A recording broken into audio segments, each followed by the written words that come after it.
అన్నం అంతా రెడీ అయిపోయింది. పప్పు చేస్తున్నాను. పల్సగా టమాటా పప్పు చేస్తున్నాను. చింతపండు నానబెట్టుకున్నాను. పప్పు మెత్తే తాలింపు గింజలన్నీ పెట్టుకున్నాను. వంకాయలు తీసుకున్నాను. బారు వంకాయలు సన్నంగా కట్ చేసుకున్నాను. నూనె చాలా మంచిగా మరిగిపోయింది.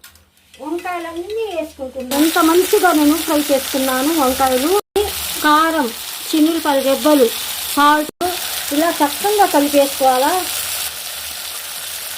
ఇలా చక్కగా కలుపుకున్నాక బారు వంకాయ ఎప్పుడు రెడీ అయిపోయింది. ఇప్పుడు నేను స్టవ్ ఆఫ్ చేస్తాను. నేను పల్సగా పప్పు చారు చేస్తున్నాను. ఇప్పుడు తాలింపు వేసుకోవడానికి ఒక 4 స్పూన్లు నేను నూనె వేసుకుంటున్నాను. నూనె మరిగిపోయింది. తాలింపు రెడీ చేసుకున్నాను. ఈ మెంతులు 1 స్పూన్, ఆవాలు, సాయిమినపప్పు, పచ్చెనపప్పు, జీలకర్ర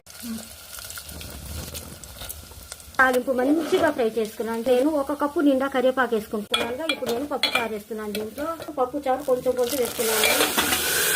కొంచెం పప్పు చారులో అదంతా మళ్ళీ దీంట్లో వేసుకుంటున్నా. తక్కువ మంట మీద పెట్టి నేను ఒక 5 నిమిషాల దాకా మంచిగా